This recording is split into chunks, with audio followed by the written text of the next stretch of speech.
Mas será que existem alternativas melhores para quem quer investir em criptomoedas?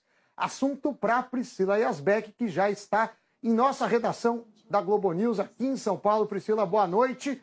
Bitcoin é a mais famosa, mas cada dia surge uma nova. São mais de 1.400 moedas. Do começo do programa até o final é capaz de já ter aparecido mais algumas. Conta pra gente, Priscila. Boa noite, Sam. Boa noite para todo mundo que está acompanhando Conta Corrente. Isso aí, Sam. A Bitcoin é a moeda mais falada, mas assim como ela, existem mais de 1.000 outras moedas digitais. O que acontece é que por trás das Bitcoins existe uma tecnologia, o blockchain, que deve revolucionar o mundo dos negócios. Para você ter uma ideia, tem sido reconhecido como a internet do dinheiro. Então, assim como a gente teve uma revolução que a internet causou no mundo das comunicações, a gente parece que está vivendo agora essa revolução no mundo do dinheiro. Então, tem centenas de projetos que estão sendo baseados nessa tecnologia do blockchain. Então, você tem moedas virtuais, projetos que são só meios de pagamento, mas tem outros também que vão além, que rodam contratos super inteligentes e que têm um serviço prestado ali e que, por isso, eles têm uma moeda própria. O Safiri Félix, que daqui a pouco está aí no estúdio com vocês, ele tem uma analogia bem boa para explicar isso. Ele diz que é como se as moedas digitais fossem fichas em uma quermesse. É tipo uma moeda criada para funcionar ali naquele ecossistema. E o blockchain é como se fosse um grande arquivo que registra os dados de uma forma irreversível e que não tem uma pessoa, um governo, não tem ninguém que controla aquilo. Então, por isso, ele permite que os participantes troquem o valor entre si de forma livre, descentralizada, sem um controle e de qualquer parte do mundo. E hoje já são mais de 1.400 criptomoedas, como você disse. A Kodak, por exemplo, anunciou que vai criar uma plataforma para fotógrafos e agências usando o blockchain, que é a Kodak One. Os fotógrafos vão registrar os trabalhos nessa plataforma e os pagamentos vão ser feitos em Kodak Coins. Tem também uma moeda que foi criada a partir daqueles memes de cachorros, os dogs, que têm feições engraçadinhas, né? É a Dogecoin. Ela foi criada em 2014 por um fã desses memes. Ele falou que uma moeda inspirada nesses dogs seria um sucesso e não deu outra. Hoje ela já vale mais de 2 bilhões de dólares e está entre as criptomoedas mais negociadas. Volto com você. Priscila, esse assunto é muito interessante, mas uma dúvida que eu queria saber a sua opinião, depois eu vou perguntar para o Safiri que está aqui no estúdio, se muitas são similares no sentido do objetivo delas, por que os preços mudam tanto? É só especulação? Alguns estudos mostram que na Bitcoin, para cada 1.000 pessoas, só 3 dão algum uso que não especulativo à moeda. Pois é, então, a gente até conversou com o Safiri um pouco antes, hoje eu passei o dia conversando com ele sobre isso, e ele explicou assim, que tem toda uma parte que é especulativa, tem toda uma parte de pessoas assim que estão tentando ganhar dinheiro, compram Bitcoin e outras moedas para daí tentar ganhar com a valorização, mas tem toda essa parte de serviços que são prestados, que tem essa tecnologia do blockchain por trás. Então, acho que ele vai explicar um pouquinho melhor, mas assim, sim, tem especulação, mas também tem toda uma revolução que está acontecendo por causa dessas tecnologias. Priscila, uma boa noite para você, obrigado pela participação e até a próxima. Conforme prometido, a gente recebe aqui o Safiri Félix, que é especialista em bitcoins e em outras moedas virtuais. Safiri, obrigado pela sua participação aqui, pela presença, e começo perguntando. Essa questão que eu falei com a Priscila. Tá bom, o Bitcoin tem um uso, a tecnologia é muito interessante. Mas as outras são muito similares, pelo menos parte dessas 1.400. Como é que uma vale 14 mil dólares, que é mais ou menos o preço que estava hoje no início do dia do Bitcoin, e outra vale 200 dólares? Qual que é a explicação para isso? Primeiro, boa noite, Sami. A gente tem vários aspectos que a gente precisa avaliar para poder diferenciar uma moeda da outra, né? A princípio, todas parecem muito parecidas, e todas são inspiradas no mecanismo de funcionamento do Bitcoin, mas cada uma dessas moedas tem características únicas que tentam diferenciar elas em relação às demais, né? Muitos desses aspectos são extremamente técnicos, né? Acho que nem valeria a pena a gente fazer um esforço para explicar para a audiência. Está mais voltado para o pessoal voltado à tecnologia que fica avaliando e comparando os diferenciais dessas moedas, tentando avaliar basicamente duas coisas, né?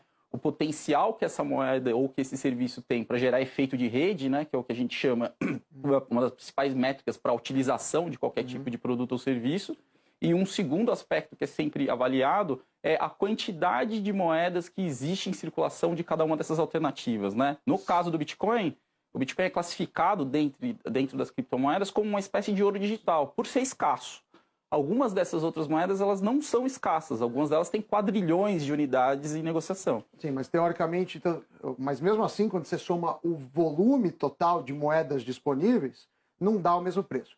Mas o blockchain, que é a tecnologia por trás do Bitcoin, ele é revolucionário, isso não tem dúvida.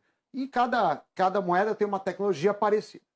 Mas quando a gente olha o preço, por exemplo, se a gente pegar o começo da internet, a gente teve uma bolha de preços.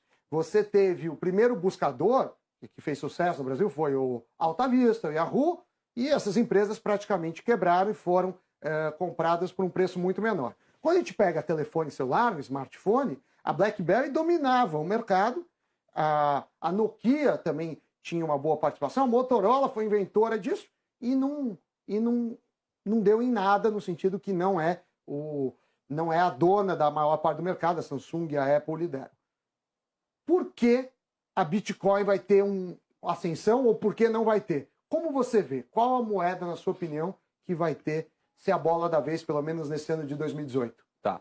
O Bitcoin ele tem uma vantagem que é o pioneirismo, né? Então ele conseguiu gerar uma massa de usuários, né, e um número de interessados, tanto em usos especulativos quanto em aplicações práticas, que sustentam o valor que está por trás também, dele. Tá? Sim, sim. Mas hoje a gente está falando de Bitcoin no Brasil, por exemplo, já é um fenômeno social, né? A gente já tem estatísticas que apontam que a gente tem hoje o dobro de investidores em Bitcoin no Brasil do que a gente tem na Bolsa de Valores, por exemplo. Tem uma base muito grande, é um dos indícios de bolha. Assim, na economia, não dá para saber que é uma bolha até ela se estourar. Mas um dos indícios, toda bolha tem uma euforia. Sim. E muita gente olhando. Uhum.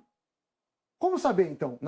Você que estuda isso, você diria que é bolha ou não na relação do Bitcoin? Qual que seria o melhor investimento dentre as opções de moedas digitais? A primeira a gente está fazendo um esclarecimento que é recomendar que as pessoas não invistam em criptomoedas um valor que faça falta para elas no curto espaço de tempo, né? É sim um investimento extremamente especulativo e eu concordo com você que a gente pode estar vivendo um momento de bolha dentro do mercado de criptomoedas como um todo, mas a minha avaliação é que essa bolha não está no Bitcoin.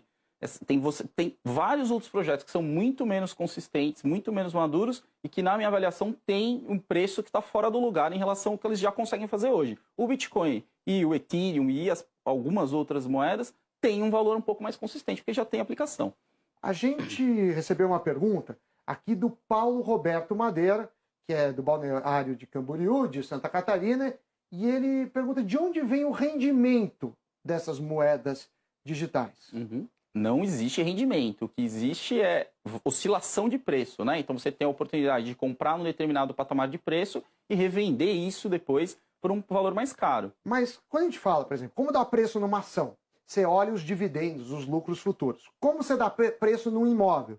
Você pode olhar, por exemplo, o fluxo de aluguéis futuros. Numa dívida de empresa ou do país, que a gente falou agora há pouco, a capacidade do país pagar. Como você dá o preço quando você faz a conta, isso está caro ou barato, uma moeda virtual? A gente pode medir, essencialmente, o nível de desconfiança dos investidores em relação aos investimentos tradicionais, né? A gente passou aqui o primeiro bloco discutindo isso, né? Os impactos que a queda do rating no Brasil vai ter na economia local. Então, o que a gente tem observado como um movimento global? O mundo todo, as instituições tradicionais nunca tiveram em tanto descrédito, né? Então, hoje, você tem uma massa grande de pessoas que prefere e que confia muito mais na tecnologia e na consistência desses softwares que estão sendo construídos em torno disso, do que numa instituição que está já está no seu pior momento do ponto de vista de credibilidade. Eu comentei agora há pouco com a Priscila que tem um estudo de Stanford que mostra que quase todo mundo não compra o Bitcoin para usar. Assim, não é que tem um uso. Compra na esperança de ela valer mais. Isso não é perigoso? Assim, porque assim, ninguém está usando, mas todo mundo acha que vai valer mais. Aí fere um pouco isso, porque você está só numa crença, ainda não é uma realidade. Você acredita que em 2008 a gente vai ver mais aplicações para o Bitcoin, para as outras moedas virtuais ou digitais? Não, os indicadores provam isso, né? A rede já está processando milhares de transações todos os dias ao redor do mundo. Inclusive tem a rede do Ethereum, que é a segunda criptomoeda mais relevante, já processa 3 vezes mais transações que o Bitcoin hoje. Então, do ponto de vista de utilização e desenvolvimento de novos casos de uso, isso está acontecendo. A gente tem boa parte dos desenvolvedores de software mais talentosos do mundo dedicados nessa indústria, né? Então isso é um sinal de que quando você une capital com talento, coisas interessantes tendem a surgir daí. Vale a reflexão, obrigado pela participação, até a próxima.